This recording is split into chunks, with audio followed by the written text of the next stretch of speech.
to the Theatre Cafe this afternoon. Woo-hoo! We are so lucky that we've been joined today by the cast of Showstopper, which is currently running down at the other palace. And we are even luckier that they are going to improvise a song especially for us. So, take it away. Woo! Hello everyone on the internet, and also hello to our lovely, actually live, real audience. Woo!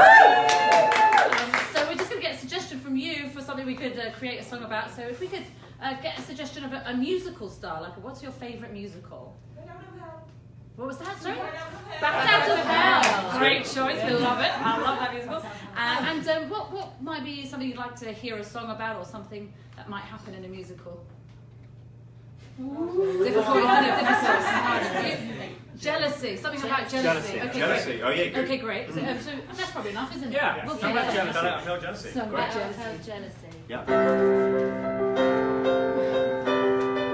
Why are you looking at me like that, man? Why are you looking at me like that, man? Whoa, Nice. you two. Just can't bear you with your designer clothes, your amazing sunglasses. That's right, my amazing sunglasses. They're Tommy Hilfiger. Yeah, Other sunglasses are available. I feel it burning up inside me whenever I look your way.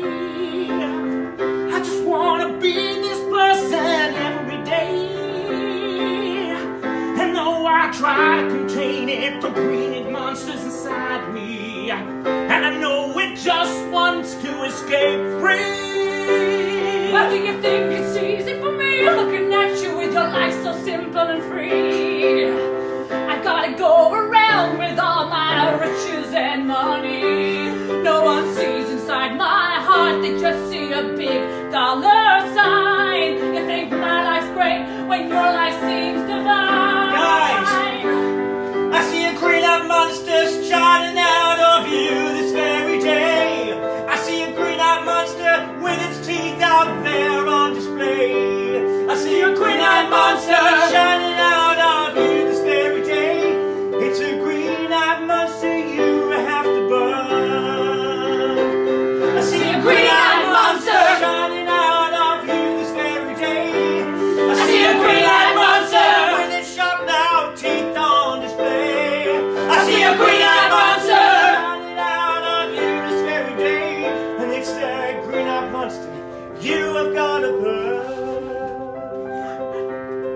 Do you think if I told you one little thing, you could stop this jealousy in its tracks? What I want for you to see in one another is, even though we are opposites, well, opposites attract.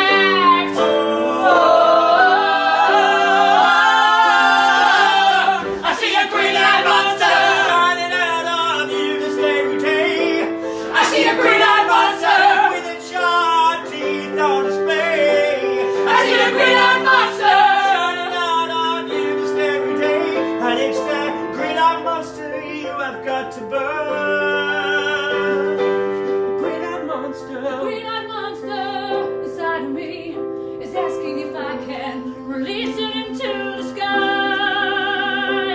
If you release that monster, would you look into my eyes? I'd look into your eyes and I'd see your soul. I'd see that together we become whole. And maybe there's something we can create. And we free that green-eyed monster shining out of you this very day. Release that green-eyed monster with its sharp teeth on display. Release that green-eyed monster you every day. And now that green-eyed monster you have burned.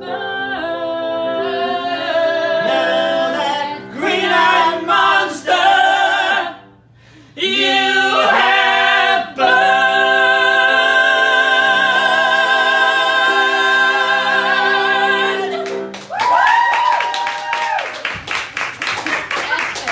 Sensational! That was sensational! Oh, I'm so pleased you're here. They walked in and I literally was like, they said, oh, we're the Showstoppers. I'm like, yeah, I know. I'm just trying to hold back the fangirl here for a second. So it's a fantastic show, and it's been going, you've just done your 1000th performance. Yeah. For people that don't know what it is, Someone explain. Hello. So Showstopper is an improvised musical, but literally means it is a musical made up on the spot. So the audience comes in and they give us the suggestion of where they would like the musical to be set. They give us the title, they give us some musical styles, and then we literally create the musical in front of their eyes. So the script, the songs, the dance moves, everything. And our aim is to create a West End musical. So that the idea is that if you came in 10 minutes late and you missed the setup where we asked the questions, you would think you were walking into an actual musical. Yes, because it is an actual musical. Yeah. It just happens to be made up on the spot. And it also happens to be absolutely hilarious as well. I mean, there's quite a lot of comedy in there as well, isn't there? Yeah. It's fantastic. How do you rehearse? Because that must be something that you get asked all the time. So if you're making it up on the spot, how can you practice for that? The go on. Okay. The analogy that we tend to use is that it's like we're a sports team, and we practice our skills and we practice our kind of playing style, and we look at the genres. I mean, football teams don't necessarily look at musical theatre genres and study those. Maybe they do. They can. I know the Russians study ballet for their flexibility, so that's good. But we'll do all of those things. So we're kind of. We're match fit when we get out there. It's just like in a sports match. You just don't know what's going to happen when you're on the field. But we pass to each other with if we're singing and we kind of look at each other, we know that somebody's going to take the baton from us. So there are kind of techniques that we have to help the show flow. But yeah, once we're out there. It's anybody's game. It's a game of two halves. And you know what? That was the other thing I was going to ask. How do you know whose go it is? Do you literally have a kind of I'm really struggling now and I need to pass it over kind of look? Is it because you've worked together for so long you know? Yeah. Go. I think it's a bit like the kind of synergy you get with your family sometimes. They're like, I don't know what you're going to say next, but I know that look in your eye. I know the way you breathe in sort of means something. And so we just get really attuned to each other, and we subconsciously learn each other's micro expressions, and we just look at each other, listen to each other, and go for it. Also, if you watched, you could rewind that whole song and you could analyse the entire song if you wanted. Of everyone starts the music. So Duncan on keys there, he makes the first offer. I'm like, okay, yeah, okay. Then we look at each other. We're like, who's going to sing the first line? And then you see that Andrew's excited because he loves Bow. And then I'm like, I also love Bow. And so you can actually see all these micro conversations happening, but they're done with joy. So rather than a look of help me, it's more like, hooray! Yeah. It's more like excited puppies. Well, I'm like Mr. Peanut Butter. Do you ever get to a point where someone's taken the key a bit too far and you're like, oh, please don't pass to me because there's no way I'm getting there?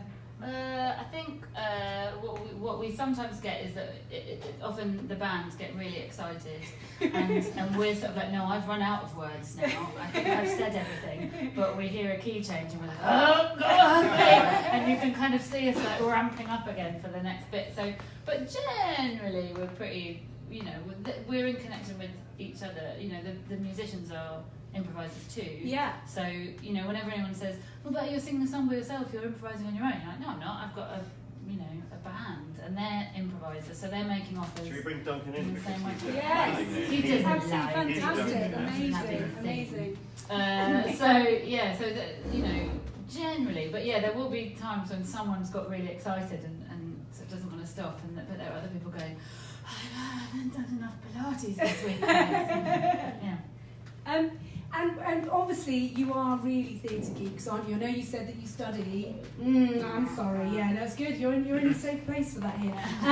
But what I was really struck by when I came last week was, there were things that were particularly for theatre, theatre aficionados, where you sort of think, oh, that's really, really clever. But people who hadn't necessarily seen Dear Evan Hansen, for example, it wouldn't matter because actually it's still funny and it still works and it's just really clever. Has there ever been a show that someone has said and you're like, I honestly don't know what that is? And if that happens, does the person leading it kind of say, oh, should we try something else? Or So what we'll do is, if they somehow manage to find a show that we didn't know, which is quite rare, but sometimes people shout things that they wrote themselves. As a way to publicise oh, brilliant! That's a confident audience member. Yeah. Or it might be like, the best example I can think of this was when we were in Hong Kong, and this was many, many years ago, and a young man called Justin Bieber had just started existing in Canada. We'd never heard of him, and we were doing a school's matinee, and we said, what's this song in the style of? and this kid went, Justin Bieber! And we went, oh, what's that? And this teacher just went, horrible pop, which was a great description. And we said, well, what sort of a line from it? And they said, oh, he just says baby a lot, just says baby a lot. And so we improvised a song, and Ruth did this whole chorus, which literally, when we got home, we YouTubed who is Justin Bieber, and we found that we had improvised baby, baby, baby. We're like, wow, That is it's brilliant. Yeah, it was amazing. That is amazing. So what we'll do is we'll ask the audience member if they say something we haven't heard of to describe it, because Yeah. if we haven't heard of it, it's a chance that some of the audience won't have Yeah. heard of it. So we want the audience to enjoy it even if they haven't. Yeah. You know. Yeah. Okay. What's the worst thing that anybody's ever asked that you can say to a family audience? There's not really bad things. Generally, the audience is pretty good at kind of self-censoring. Mm-hmm. So if someone in the audience suggests something, and it's normally just something that's in the news, Brexit gets God, and we're like, you no must be one fed up with actually it. wants to sit and watch that. That's like, we want to escape from all that stuff. And normally the audience are the ones who are like, no, so we don't have to. The only time anything's come up, it was just something unpleasant in the news, and I think the chair said, well, you know, comedy is tragedy plus time, you know, and there's too soon, and then there's currently happening, so we're not going to do that. But generally, they're sort of self-censoring. I think really. somebody did when I wasn't in the show. Well, Adam refers to it a lot. That's that phrase he says. When he said, okay, well, I think Dylan, our chair, stopped the action. He said, what happens now? And somebody in the audience said, he sticks his head up his bum. So they just said that out. Brilliant. What did he actually want to happen? That was generally my question. I was like, what do you actually want to see now? Because none of us can do that. What was he thinking in his head? And he was really pleased with himself. I hope you're watching that. But it has to be said, like 99.9% of the things that the audience say are just really exciting for us, you know, because we want a challenge, and we want the suggestion of something new that we haven't thought of. So almost always what they come up with is it's really fun. Yeah. I mean, and obviously, as we said, the show is different every night. How difficult is it doing 2 shows in one day? Because one of the other things that's really, really clever as well is that these guys go back to things that have been used in Act 1 as you would in a normal musical. So if someone has suggested, for example, a salsa, then they refer back to that, or the salsa going wrong or something like that. So if you've done 2 shows, how does that work? Do you sort of think, oh, hang on a second, that was from the matinee, that I didn't actually do that? Is there ever any confusion, or are you that good at switching into it? You forget them pretty much as soon as you've done the show. You forget them. I think I said to you earlier, if we have a matinee and we do an evening show, and I'll go home, and then my wife will say to me, "What was the show about?" And I go, "Oh, the evening show. Oh yeah, this. And what about the matinee?" I'll go, like it's good. I'm guessing it's because you kind of have to.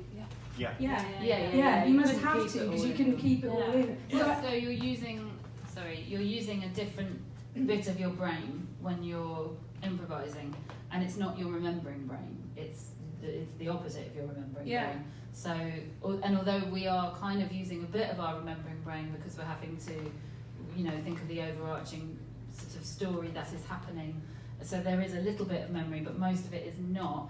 It's a really weird. I'd love to know what is happening in your brain, but for me, definitely the memory side of my brain is 100% turned off. And so often people come up to you and they start singing a song at you, and you go, oh, I've never heard of it. No, so it's a weird thing. In fact, there's a video we have online which is of us trying to remember. We ask people to tweet in songs that they remember from shows they've seen before, so that we could be like, oh yeah, I remember that. And literally everyone we went, no, I don't remember that. No, I don't. Which is fun, except for one where we all went, yeah. Well, that was obviously a keeper. That was a good one. Yeah. Okay, finally, tell us where it is, how long it's on for, and how people can get tickets. Actually, people can get tickets from clicking on here, but otherwise, where are you, how long for, and all that sort of thing. You do Andrew. We are on at the Other Palace in Victoria. We're on until March the 16th. We're doing 8 shows a week. So evening shows Monday to Saturday, plus a 5:30 Friday matinee and a 2:30 p.m. Saturday matinee. Tickets from Theatre Cafe. From the Theatre Cafe. Click on the link. Woo! Thank you so much for coming in, guys. It's been an absolute pleasure, and I will be back again to see you at Hooray. least one more time.